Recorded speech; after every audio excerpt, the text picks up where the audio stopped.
And so these are the nuances that get lost in these things.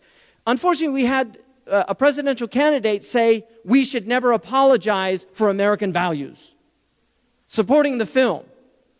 People hear that in the Arab world and they say it's an American value to denigrate our religious sensitivities. He was obviously saying speech, freedom of speech. But the point is, as Americans, do we really want to say it is an American value to denigrate other people's faith, other people's beliefs? We can criticize those beliefs, write intellectual tomes about why Islam is not a true religion. There are many books like that, and nobody gets upset. Muslims don't get upset. You can write all you want of why you don't think the Prophet Muhammad is a prophet, but to mock, to denigrate, to make fun of somebody who's dearer to the hearts of the Muslims, and this includes Jesus. The Muslims feel the same way about Jesus, or about Moses, about any of these prophets. Really, this is where we have to ask ourselves, is this the type of society we want? We have risen above racial denigration in this country, in the public space. If you denigrate somebody racially in the public space, you will lose your job. You will lose your job. There are consequences to saying kike, to saying mick, to saying spick, to saying nigger. All of these things have consequences. Why? Because we recognize that people have sensitivities. If you go down to East Oakland right now, if you go down to East Oakland right now, and you shout the N-word as a white man in East Oakland, and somebody comes and stabs you, is anybody gonna be surprised?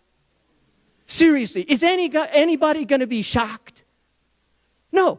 But what the problem is, we don't recognize that for believers, when you die, you lose your racial identity. But when you die, you maintain your religious identity. This is how the Muslims understand it. Now, I'm not going to justify anything the Muslims did in their reactions. I'm not going to justify that. The Prophet Muhammad never,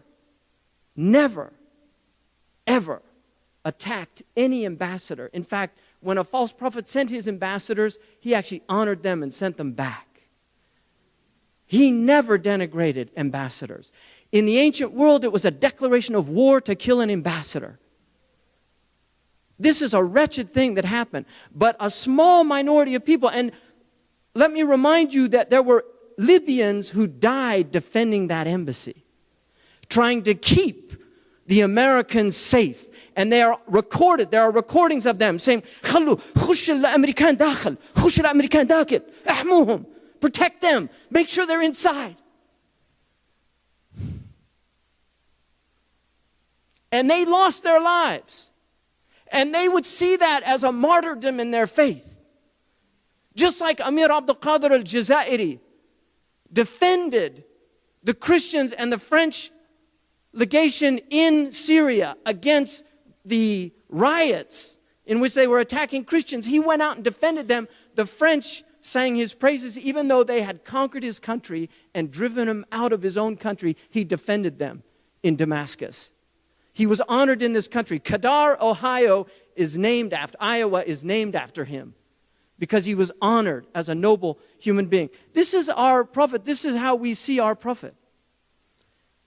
Now, I would argue that there is an element.